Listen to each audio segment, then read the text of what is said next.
오늘 읽은 이 사사기 7장 말씀은 유명한 기드온의 300명에 관한 이야기입니다. 사실 이 기드온의 300명에 관한 이야기는 참 제게보다도 여러 의미가 있습니다. 사실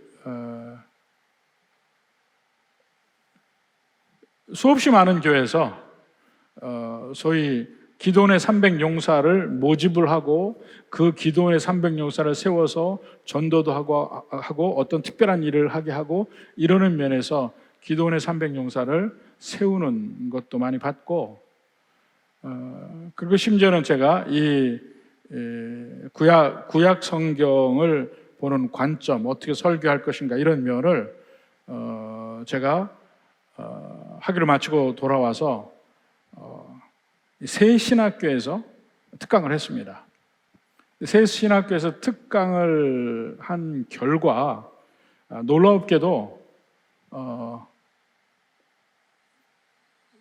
제가 얘기하는 관점이라는 거로 들어본 일이 거의 없었어요.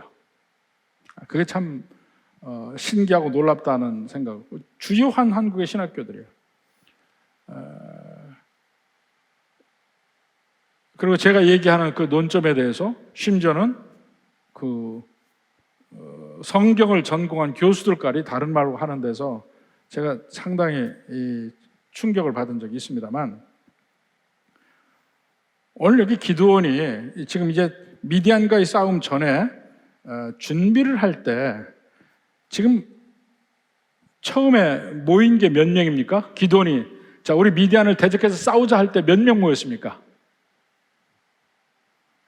몇 명 모였죠? 여기 보면 그냥 단순하게 봐도 나올 텐데 3절에 나옵니다. 3절에 보면 뭐라 되어 있습니까?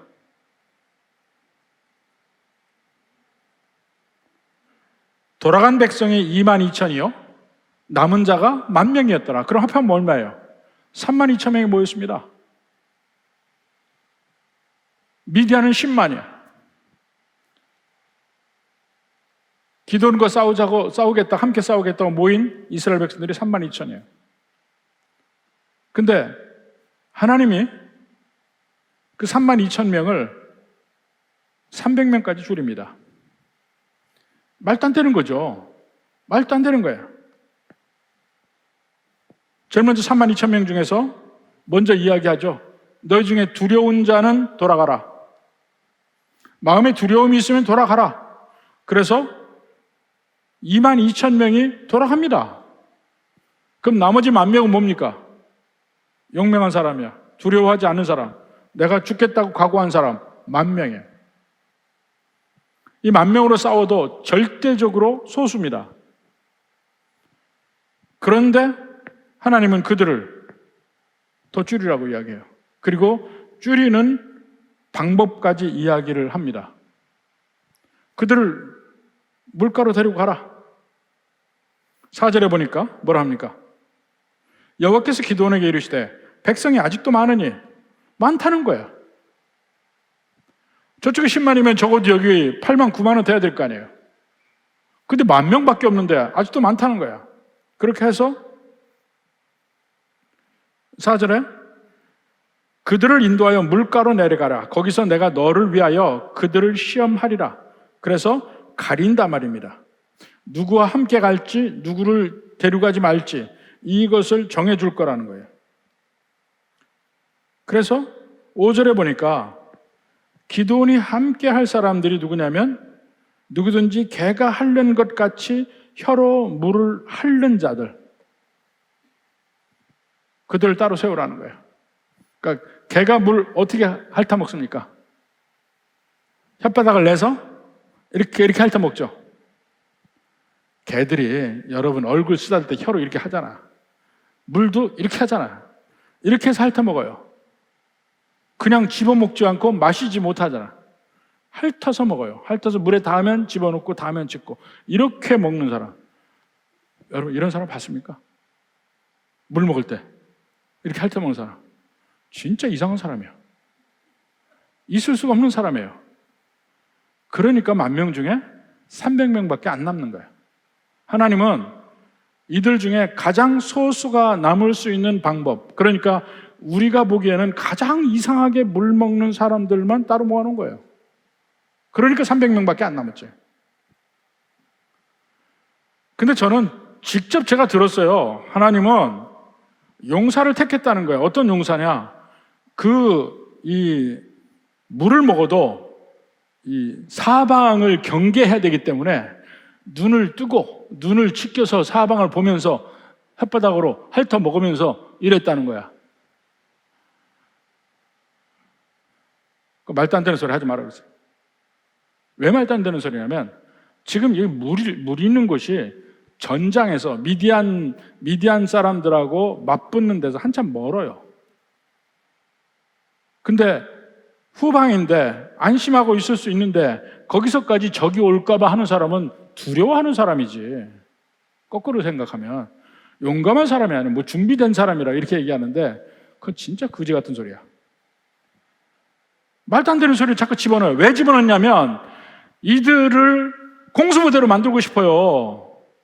이들을 특공대로 만들고 싶어. 그래서 하나님은 정예부대를 만들어서 적을 깨부시는 전략을 했다고 그렇게 말하고 싶은 거야. 그리고 내가 그 정예부대 속에 들어가고 싶은 거예요. 근데 처음부터 끝까지 하나님이 하시는 말씀이 뭡니까? 여기 기도 이 7장에 300명을 뽑아서 이기는 그 모든 장면에 모든 걸 볼 수 있는 핵심은 2절에 2절. 한번 2절 봅시다. 여호와께서 기드온에게 이르시되 너를 따르는 백성이 너무 많은즉 내가 그들의 손에 미디안 사람을 넘겨주지 아니하리니 이는 이스라엘이 나를 거슬러 스스로 자랑하기를 내 손이 나를 구원하였다 할까 함이니라. 하나님은 이 전쟁의 승리의 영광을 홀로 받으시기를 원하시지 이 이스라엘 백성들과 나누고 싶어 하지 않아요. 전쟁의 승리가 오직 하나님께만 있다는 것을 보여주고 싶어. 오직 하나님의 영광만이 나타나고 하고 싶어. 그러려면 절대로 이스라엘이 우리가 강해서 이겼다는 말이 안 나오게끔 숫자를 줄인 거예요. 300명으로. 300명 어떻게 싸워요?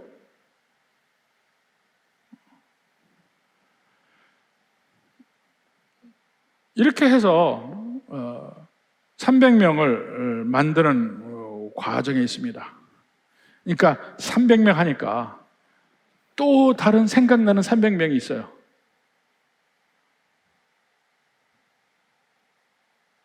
스파르타의 300용사 기억하십니까? 스파르타의 300용사. 그리스가 페르시아의 침공을 받을 때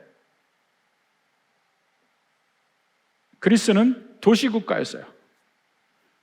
테베도 있고 스파르타도 있고 아테네도 있고 여러 도시국가가 있어서 그 연합으로 페르시아를 대적하는데 그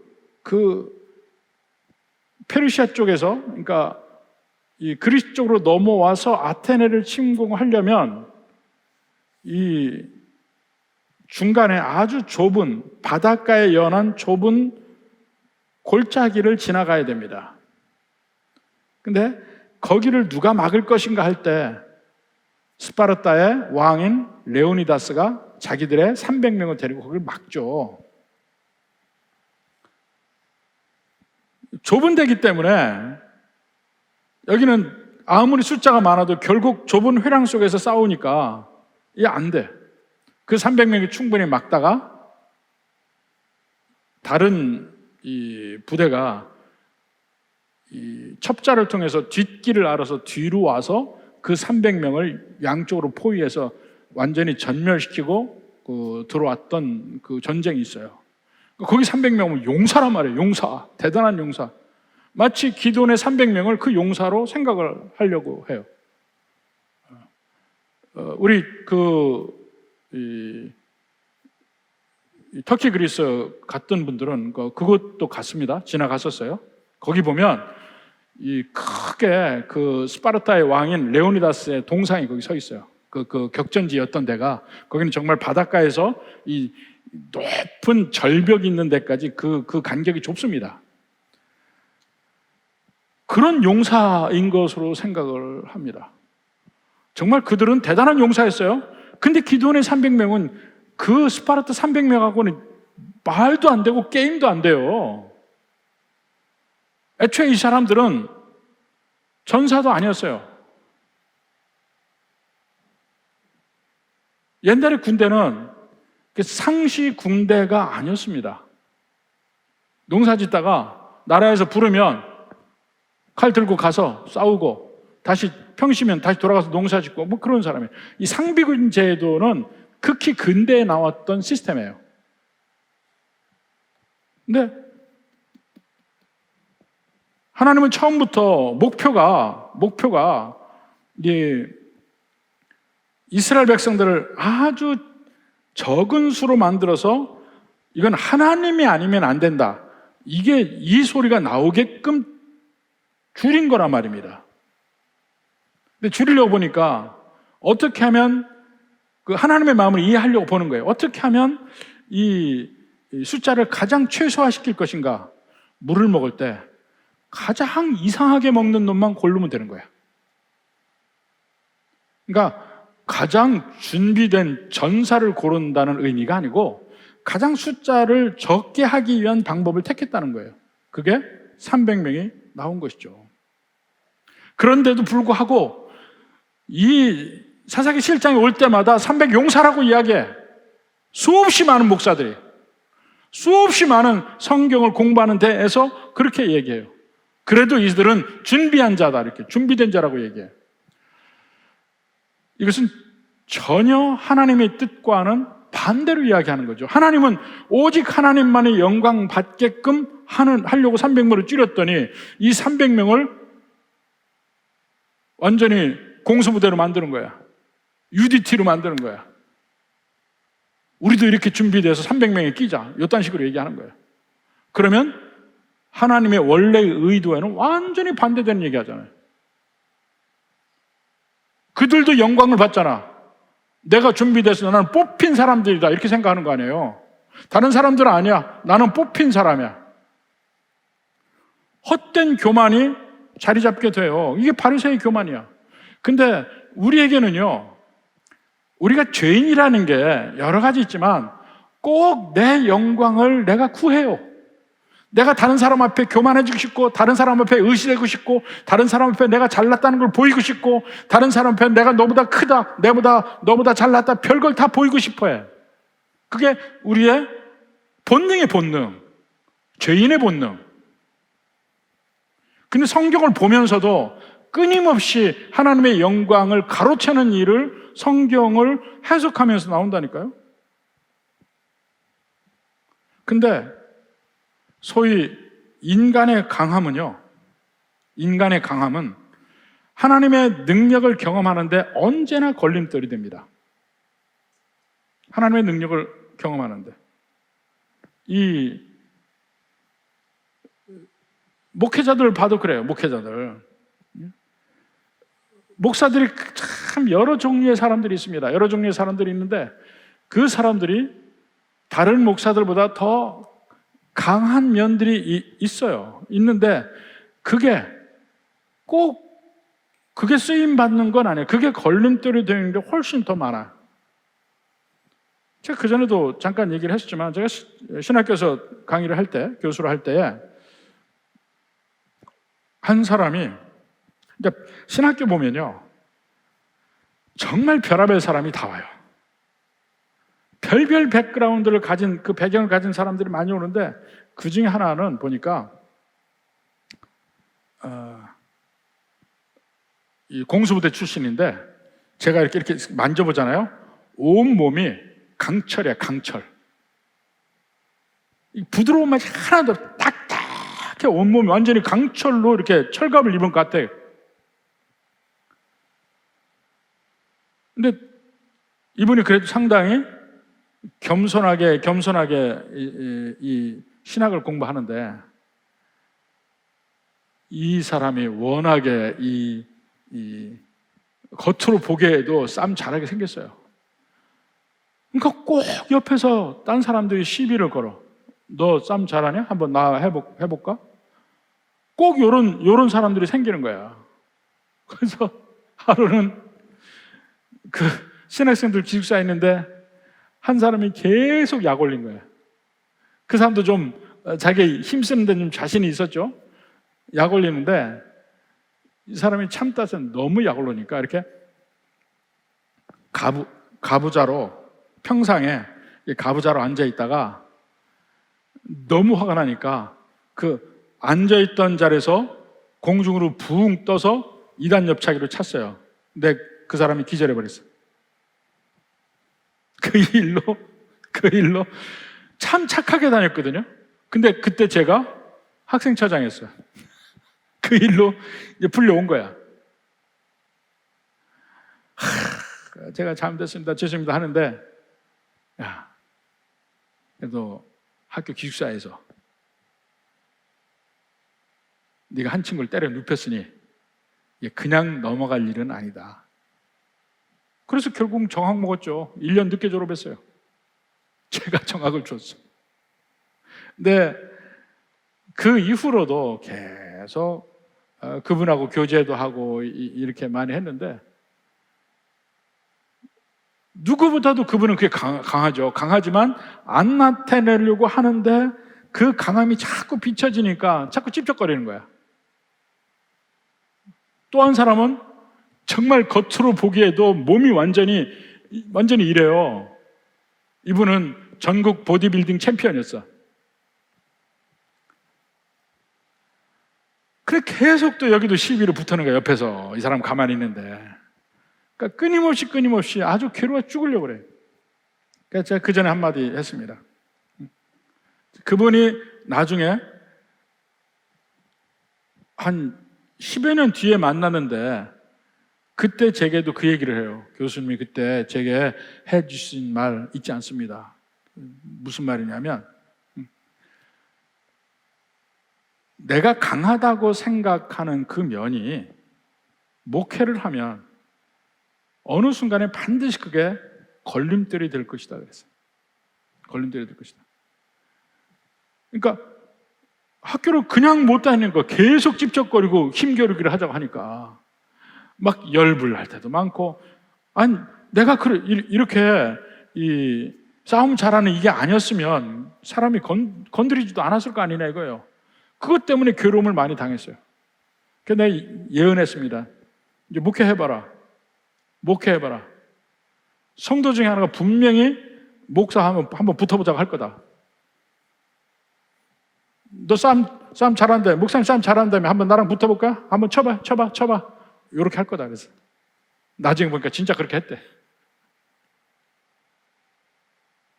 저 같은 사람한테는 누가 쳐봐 하겠어요? 안 해요. 힘이 좋게 생긴 사람이니까 이 사람이 한번 쳤다가는 이제 날아가겠다 이럴 때 시험 드는 거예요. 지혜를 자랑하는 사람, 머리가 비상한 사람, 꼭 그것 때문에 넘어질 수 있어요. 그것 때문에 사람을 잃게 되는 경우가 생기는 거예요. 또 미모가 있는 여자들, 제가 계속 얘기해요. 미모가 있는 여자들이요, 공부 잘하는 여자들 별로 못 봤어요. 김태희 빼고. 강하게 옆에서 지켜줬기 때문에 공부를 했겠지. 근데 하도 옆에서 남자놈들이 찝쩍대가지고 공부할 시간이 없는 거야. 하도 찝쩍대서. 환경이 이렇게 안 돼. 돈이 많은 사람도 꼭 돈 때문에 어려움을 겪습니다. 저 같이 공부한 분 중에 좀 늦게 공부를 했는데 그 전에 상당히 사업을 해서 돈을 많이 벌고 여유가 있는 상태에서 신학을 하러 왔어요. 그런 분이 제가 주변에 아는 분들이 2분 있는데, 그리고 신학을 마치고 이제 교회를 시작을 하는데 돈이 있으니까 예배당도 예쁘게 꾸미고 잘해서 자기 돈으로 다 해놨어요. 성도들이 모여요. 근데 성도들이 헌신을 안 한대. 다 목사님 돈으로 할 줄 안대. 목사님 돈 많으니까 헌신을 안 한대. 그래가지고 거기 쏟아붓고 한 분은 돈이 완전히 없어지고 바닥이 되니까 이제 목사 돈이 없다는 사실을 알고 기존에 있던 사람들은 떠나고 새로 성도들이 오는데 그때부터 목회를 다시 시작한 거예요. 그러니까 그 돈 없어질 때까지의 기간을 오히려 잃어버린 거예요. 대부분의 목사들이 신학교 졸업하고 아무것도 없는데 맨 땅에 헤딩하듯 시작을 하거든요. 그럼 목사 돈 보고 오지 않아요. 그냥 신앙생활하러 오지. 그래서 거기서부터 교회가 제대로 시작이 되는데 돈 있는 사람은 돈 없어질 때까지 지연이 된 거야. 사실 교회가 개척교회에서부터 부흥할 때는요, 반드시 성도들의 헌신이 필요하거든요. 근데 목사가 뭐 좀 있다고 느낄 때는 성도들이 헌신을 안 해요. 목사가 아무것도 없다고 느낄 때 성도들이 비로소 헌신하고, 성도들이 헌신을 해야만이 신앙이 자라고 은혜를 받고 그래요. 여러분도 마찬가지입니다. 교회에서 여러분이 물질로 시간으로 헌신하지 않으면 절대로 여러분이 성장이 안 되거든. 근데 큰 교회하고 좀 달라. 작은 교회는 목사가 아무것도 없어야 돼. 그래야 교회가 제대로 돼요. 성도들이 제대로 헌신하고. 있으면, 목사가 있는 걸 알면 성도들이 헌신을 안 한다니까. 그리고 이제 요즘에는 이제 신학교를 해도 사모들이 이 직업을 갖는 경우가 상당히 많습니다. 직업을 갖는 경우가. 근데 직업을 갖거나 그리고 그 직업을 통해서 이 가정이 충분히 유지가 되거나 이러면 이게 또 걸림이 돼요. 어떤 걸림이 되냐면 목사가 변하질 않아. 목사는요, 성도들도 똑같지만 특히 목사는 처음부터 목사처럼 되는 사람이 없습니다. 전혀 깎이지 않은 원석과 같아. 근데 하나님 앞에 헌신하고 신학교 다니고 또 전도사하고 이렇게 하면서 온갖 어려운 환경에서 이 원석과 같은 존재가 깎이기 시작하거든요. 깎여서 어느 정도 깎여야 목사답게 되고 그 다음에 목회를 할 수가 있어요. 하나님이 그를 훈련시키는 과정이 있습니다. 그런데 뒤에 내가 믿을 구석이 있잖아. 깎이는 게 언제 깎이냐면 내가 정말 고통스럽게 깎여요. 사람이라는 게 여러분이 변할 때는 고통 중에 여러분의 품성이 바뀌고 여러분의 그 헌신이나 이런 신앙생활이 바뀌지, 고통이 없을 때는 안 바뀌어요. 요리조리 지름책임처럼 빠져나가. 빠져나갈 길이 없는 상태에서 아픈데도 어쩔 수 없이 그 자리에 있어야 될 때 비로소 그때 성장하고 깎이고 변화됩니다. 그 진리예요. 모든 목회자에게도 진리고 성도들에게도 사람도 마찬가지입니다. 전후 좌우 아무것도 의지할 수 없다고 알 때 비로소 하늘 쳐다보고 의지해요. 옆에 조금이라도 도망갈 구멍만 있으면 그쪽으로 도망가지 하늘을 안 본다니까. 얼마나 인간이 영악한데. 영악해요. 여러분 스스로 손대고 생각하면 여러분 다 영역하다니까.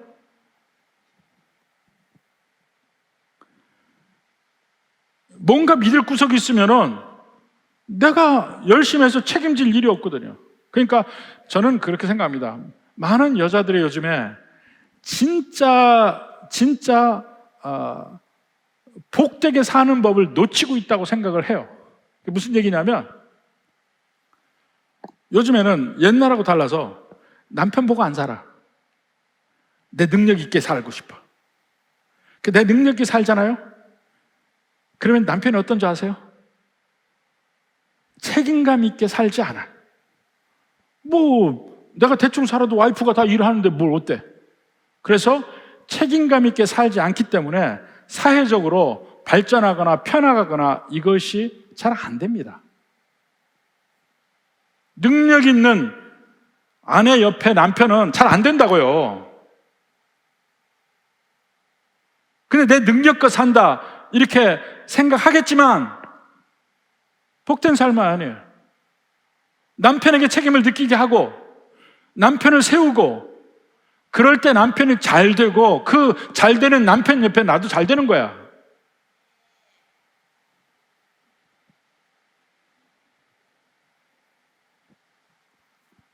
제 여동생이 목사 사모예요. 목사 사모. 근데 저는 얘한테 불만이 굉장히 많습니다. 왜냐하면 얘가 사업가야. 사업가. 대전에서 유치원도 최고로 좋은 유치원 엄청 크게 하고 그 옆에 학원도 아주 크게 하고 그리고 그 옆에 또 건물을 지어서 뭐 여러 가지 뭐 하는데 뭐 임대도 하고 빵집도 크게 하고 사업가예요. 그러면서 자랑을 해 나한테. 그래서 제가 제 여동생한테 그래요. 이놈 지지배야. 네가 네 남편 죽인 거야. 그래서 교회도 예쁘게 쳤어요. 옆에 그 한 단지를 만들어 놓고 옆에 교회까지 지었어요. 다행히 장르가 아니고 침례교회. 근데 네가 그렇게 하면서 네 남편 목사로서 뻗쳐나가는 그거를 네가 막은 거야. 제가 그렇게 얘기합니다. 근데 사람은요 자꾸 이 내가 크고 내가 했다고 하고 내 성취를 보고 이러려고 해요. 그 인간의 심성에 그게 있는데 그게 언제나 우리에게 걸림돌이 되는 겁니다. 교회 안에서도요. 누구든지 나를 좀 알아봐줘야 된다 하고 하면 그만큼 교회가 약해지는 거야. 하나님의 영광이 나타나지 않는 거예요.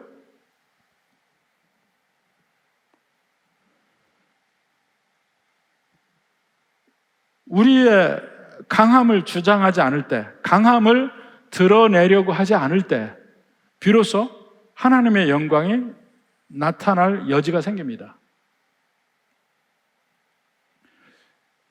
우리의 강함이 오히려 걸림돌이라는 것을 인지하고 그 안에서 그 강함을 어찌하든지 감추려고 노력을 해야 나를 통해서 하나님의 영광이 나타납니다. 그리고 내가 연약하다고 하는 그 면을 실질적으로 인식을 하고 있어야 하나님의 인도함을 받을 수가 있어요. 겉으로 그냥 비리비리 하라는 얘기가 아니에요. 그 모양새로 빌빌하는 그런 연약함이 아니고 실제 내게는 하나님의 일을 해나갈 능력이 하나님이 힘 주시지 않으면 내게 아무것도 없다는 것이 스스로 인정이 되고 고백이 돼야 돼. 그래야 비로소 하나님의 영광 속에서 일을 할 수가 있습니다. 기도원의 300명이 바로 그걸 얘기하는 거예요. 우리의 능력으로 하나님의 일을 하는 것이 아니다. 우리의 승리는 절대로 우리의 능력이 아니다. 느껴야 되는 거예요.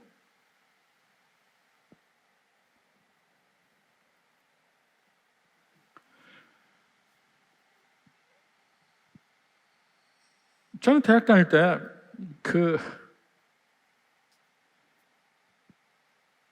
재벌인 집들이 몇 집 있었어요. 제 친구 집이 재벌인 집이 한 두세 집 있었는데 걔들 보면 어쩌면 참 불행하다고 느껴요. 왜 불행하냐면 친구를 못 사겨요. 친구를. 왜 못 사귀냐면요, 그 달라붙는 사람은 맞는데 그 중에 누가 진짜인지 분간을 못해요. 가난한 사람은 많이 붙질 않아. 근데 가끔씩 붙는 한두 명은 그건 진짜야.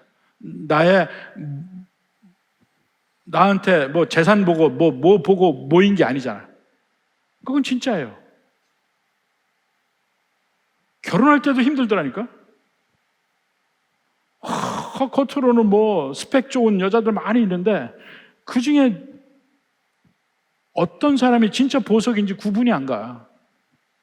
다 좋다 하는데 다 의심이 가는 거야. 저것들이 혹시 내 돈 보고 지금 올라가는 거 아닌가? 그 생각밖에 안 드는 거야. 그러니까 진짜로 고를 능력이 없어져요.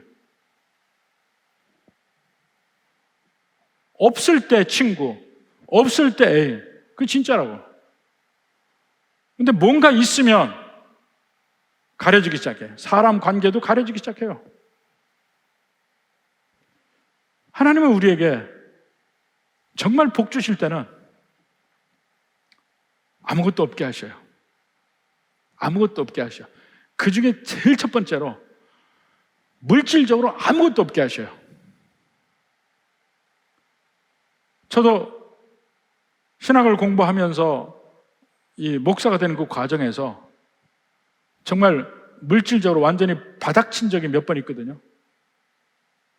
아무것도 없는데 한 달 생활해야 되는 그 순간들이 몇 번 있었어요. 그때 하나님의 인도하심을 비로소 경험하게 되는 거예요.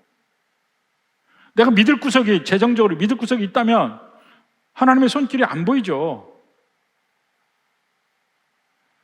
제가 신학교에서 가르칠 때도 제가 우리 신학생들한테 얘기했습니다.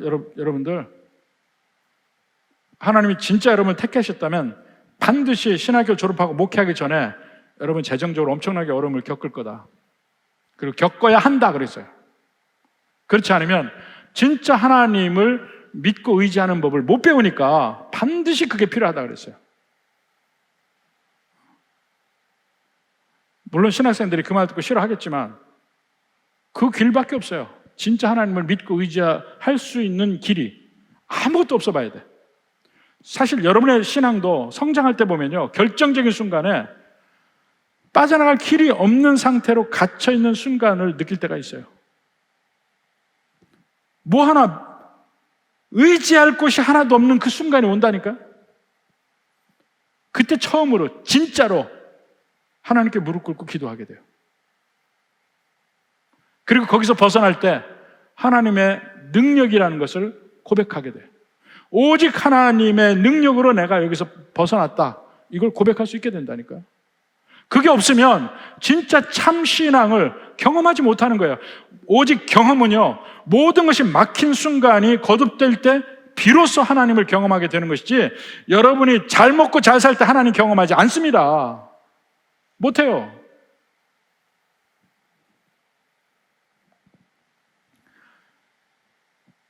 그래서 먼저 기드온에게 300명을 남겼다는 것은 기드온의 모든 힘을 완전히 뺐다는 거야. 완전히 뺐어. 절대로 기드온이 무슨 수를 써도 이길 수 없을 지경까지 만들어 놓은 거예요. 그게 300명이야. 그런데 거기에서 하나님이 기드온을 인도해 가셔요. 인도해 가시는데 이제 9절을 봐. 9절부터 봅시다. 그 밤에 여호와께서 기드온에게 이르시되 일어나 진영으로 내려가라. 이 진영은 미디안 진영이에요. 내가 그것을 내 손에 넘겨주었느니라. 미디안 진영, 미디안 군사들을 너에게 넘겨주었다. 네가 이기게 하겠다는 거야. 300명으로 10만을.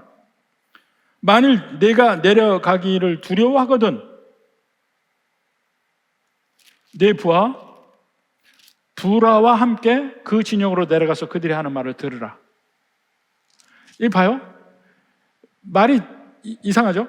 만일 내가 내려가기를 두려워하거든 기드온은 두려워할까요? 안 할까요? 기드온은요, 처음부터 간이 콩할 만한 사람이에요. 하나님 부르심에도 안 하려고 했고 뭐 하라 하면 한밤중에 했고 겁나서. 간이 큰 사람이 아니야. 근데 하나님 여기서 뭐라 하면 만일 내가 내려가기를 두려워하거든. 당연히 두려워하죠, 기도원이. 그러니까 바로 그 뒤에 11절 끝에 보니까 내려갔다는 말이 나오죠. 두려우면 보라를 데리고 내려가라. 그러니까 진짜 내려갔어요. 왜요? 두려우니까. 저는 믿음의 용사라고 막 이야기하는데 저는 거기에 대한 거부감을 굉장히 많이 느낍니다. 믿음의 용사가 어디 있어요? 믿음으로 행하는 거는 덜덜덜덜 떨면서 하나님이 빨리 나가, 한 발 앞으로 디뎌. 그러면 어쩔 수 없이 한 발을 디디는, 그걸 믿음이라고 그래요. 그 다음은요, 하나님이 책임지셔요. 하나님이 그 믿음을 굳건하게 해나가셔요. 지금 여기서도 보면 정말 두려움에 떨죠. 왜냐하면 믿을 구석이 너무 없어요. 그래도 그 전에는 32,000명 왔는데 22,000 가라고 했지, 10,000명 남았는데 하나님 또 줄이라고 해서 보니까 기껏 300명만 남겨놓고 싸우라 하니 안 두려워요? 두렵지. 이길 방법이 없는데.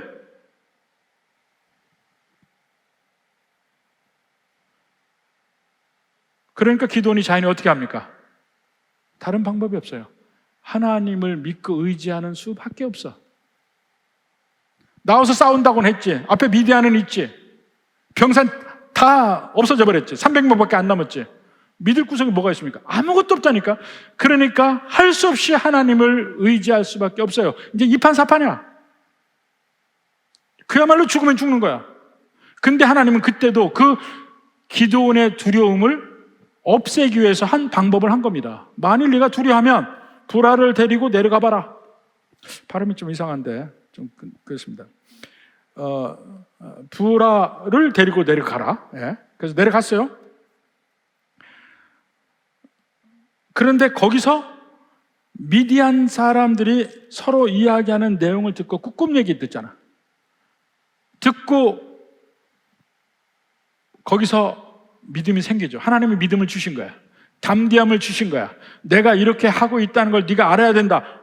그러네, 하나님이 지금 미디안에서 역사하고 계시네. 미디안의 백성들, 미디안의 군대들 마음속에 지금 두려움을 주고 있다는 것이 깨달아진 거예요. 그들이 두려워하는 것은 기드온이 아니에요. 기드온의 하나님을 두려워하고 있어.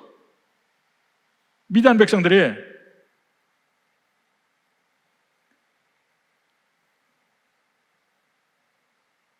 그러니까 14절에도 봐요. 꿈을 꾸어서 13절에 얘기했더니 14절에 그의 친구가 대답하여 이르되, 그 미디안 사람끼리 얘기하는 거죠. 이는 다른 것이 아니라 이스라엘 사람 요아스의 아들 기드온이 칼이라 하나님이 미디안과 그 모든 진영을 그의 손에 넘겨주셨느니라. 하나님이 넘겨주셨느니라. 이미 미디안 군사가 고백하고 있어요. 하나님이 미디안을 넘겨주셨다고. 그 적이 하나님에 대해 고백하는 내용을 기드온이 듣고 있는 거예요. 이 세팅을 누가 만들었어요? 하나님이 만드셨죠. 들었냐? 내가 그렇게 한다는 걸, 적군이 그렇게 믿고 있다는 걸 알았지. 그럼 너 그대로 하면 돼. 이제 기드온이 드디어 그때 비로소 담대함이 생기는 거야. 이게 하나님의 법칙이에요. 내가 아무것도 없는 순간에 하나님은 내게 여러 가지 환경을 통해서 믿음을 세워주셔요. 내 믿음을 키워주셔. 순종하려는 마음만 가지면 그 다음에 믿음은 키워주셔. 내가 믿음의 용사라서 내가 담대해서 그런 게 아니에요. 어쩔 수 없이 하나님밖에 의지할 수 없는 상태로 만들어 놓고 하나님 앞에 기대면 그때부터 하나님의 믿음의 역사를 해주시는 거예요. 그게 우리의 삶이라니까요.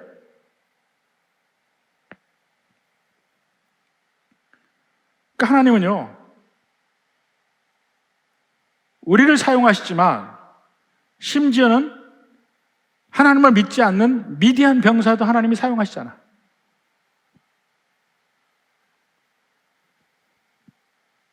나귀의 입도 쓰셨는데, 또 심지어는 예수님이 십자가에 못 박히실 때 예수님을 죽이려고 하는 대제사장 가야바의 입도 쓰셨는데 뭐라 했습니까? 한번 볼까요? 요한복음 11장 49절. 그 중에 한 사람, 그의 대제사장인 가야바가 그들에게 말하되 너희가 아무것도 알지 못하는도다. 한 사람이 백성을 위하여 죽어서 이 민족이 망하지 않게 되는 것이 너에게 유익한 줄 생각하지 않는도다. 이 말은, 그러니까 이 한 사람이 백성을 위하여 죽어서 민족을 살린다. 물론 대제사장 가야바는 다른 의미에서 얘기했죠. 다른 의미에서 얘기했어요. 모든 유대인들이 예수란 사람을 따르면 나라가 이제 뒤집어질 것이고 로마 병정이 와서 다시 우리가 멸망당하리라. 이 생각 속에서 차라리 그 예수를 죽여야 반란이 안 일어난다. 그 의미에서 얘기한 거야. 그렇지만 그 속에 이 말에 진리는 있잖아요. 예수 한 사람이 죽어서 수없이 많은 그 뒤에 믿는 백성이 살아나는 이 면을 고백하고 있다는 거예요. 그러니까 51절에 보면 이 말은 스스로 함이 아니요 그의 대제사장이므로 예수께서 그 민족을 위하시고 또한 그 민족만 위할 뿐 아니라 흩어진 하나님의 자녀를 모아 하나가 되게 하기 위하여 죽으실 것을 미리 말함이러라. 대제사장 가야바는 자기 말을 한 거지만 사실은 하나님이 그의 입술을 쓰신 거라는 거죠. 진리를 고백하게 하기 위해서 한 사람이 죽는 것이 수없이 많은 사람을 위하는 일이라는 것을 대제사장 입에서 나오게 만든 것. 똑같이 미디안 병사의 입에서 하나님의 역사를 두려워하는 말이 나오고 기드온이 그걸 믿습니다. 그러니까 이제 기드온이 힘을 얻고 강해지는 거예요. 이걸 보면요, 하나님께서 리더를 세우실 때 다 마찬가지예요. 어떻게 보면 멀리서 보면 리더들 대단한 것 같아요. 마치 연예인 보듯이. 연예인 텔레비전 보면 다 대단한 것 같잖아요. 우선 연예인들 보면요, 이 텔레비전 볼 때하고 실제 볼 때하고 굉장히 차이가 많이 나거든요. 우선 제일 차이가 많이 나는 게 키예요, 키. 텔레비 안에서는 크게 보이는데 가까이서 보면 의외로 작은 사람이 훨씬 많아. 어떤 사람은 의외로 큰 사람도 있어요. 달라요. 실제 보면 달라. 멀리서 보면 대단한 것 같아요. 여러분들이요, 저를 보잖아요. 저를 가까이 보는 분들이 있고 멀리서 보는 분이 있어요. 근데 멀리서 볼 때는 저를 다르게 볼 수 있을지도 몰라요. 근데 가까이 보기 시작하면 저 사람도 인간이구나 하고 느껴요. 그건 사회훈련 해본 사람은 다 알아. 사회훈련 시작하잖아요. 제일 처음에는요, 제 앞에서 밥도 못 먹어요. 여러분, 제 앞에서 밥 잘 먹게 생겼습니까? 밥도 못 먹어. 근데 사회훈련 1년 끝나면요, 이래요.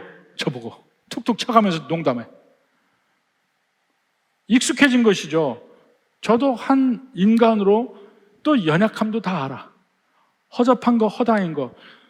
제가 그 훈련 받는 분들에게 참 허접하다고 얘기하면 뭐 목사님 닮아서 그래요. 뭐 요따이 소리는 하고 말이야. 그 부족한 걸 다 안다니까요. 가까이서 보면 모든 리더가 다 마찬가지예요. 대단하고 위대한 사람 없습니다. 다 인간들이에요. 단지 하나님이 끄집어다 세운 사람일 뿐이야. 그 일을 하게끔. 근데 좋은 리더는 뭐냐면 기드온처럼, 바울처럼, 나 진짜 못하는데 하나님이 하라면 나 해볼게요. 그런 거야. 기도는 얼마나 뺐습니까? 하나님 증거 보여주셔. 양털에만 물이 있게 해주셔. 아니야, 이번에는 양털만 물이 없게 해주셔. 그 다음에 또 계속 하나님 귀찮게. 참 짜증나는 사람의 기도는요, 정말 간덩이 작은 사람이에요. 째째하고. 근데 가장 위대한 사사 중에 하나가 되는 거야. 바울도 마찬가지예요. 바울이 잘한 거, 오직 하나님만 믿고 의지한 거, 내게 아무것도 선한 게 없다는 걸 고백하고 실제로 그걸 믿고 살았어요. 그런 사람이, 펄펄 도는 사람이 여러 군데 하나님이 리더로 세운다니까요. 한 가정의 가장으로 세우고, 한 회사나 또 한 가게의 사장, 주인으로 세워요.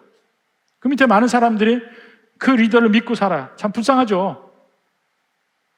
완벽하지 못한 리더들. 근데 그게 문제가 아니라니까요. 하나님이 세웠다는 것만 인정하라 이거예요. 그리고 내가 그 자리에 있을 때 내 능력으로 하는 거 아니고 내가 잘해서 여기 왔다 교만하지 말고 하나님께 믿고 의지해야 돼. 그 목사도 마찬가지예요. 여러분, 구역장도 마찬가지예요. 특별히 잘나서가 아니에요. 구역장은 정말 복받은 사람들이에요. 왜 복받은 사람인지 아세요? 다른 사람을 돌보는 위치잖아요. 다른 사람을 돌보는 위치의 사람은 적어도 자기는 흔들리지 않아요, 많이. 다른 사람 돌보면. 목사도 왜 복받은 자리냐면 다른 사람을 돌보게 되니까 내가 신앙이 막 청룡열차 타지 않아요. 그게 복이에요. 다른 사람을 돌볼 때. 나 혼자만 잘 먹고 잘 살겠다. 이 사람들의 신앙이 청룡열차예요. 근데 하나님이 세우실 때 거부하지 마시고, 나는 못하지만 하나님이 하라 하시면 난 할 수 있다. 그거 믿고 하는 거야. 기도원도 그랬고, 바울도 그랬고, 최 목사도 그랬고, 수없이 많은 리더들 다 마찬가지예요. 그러면 하나님이 되게끔 책임지십니다. 되게끔 책임지셔요. 믿음이 없으면 믿음도 채워주셔요. 기도원 보고 내가 하면 저 미디안 군대 얘기 좀 들어봐라 해서 그걸로 믿음을 세워주잖아요. 여러모로 믿음을 세워준다니까. 아브라함도 봐요. 아브라함 믿음이 약할 때마다 하나님 오셔서 또 믿음을 세워주고, 믿음 세워주고, 믿음 세워주고 계속 그렇게 해요. 그거 없으면 우리의 믿음도 금방 날아갑니다. 오직 하나님만 바라보고 하나님의 은혜를 구하고 붙들고 가요. 여러분이 가진 거, 여러분이 강하게 생각하는 거, 그딴 거 믿지 마세요. 그건 오히려 걸림돌입니다. 걸림돌.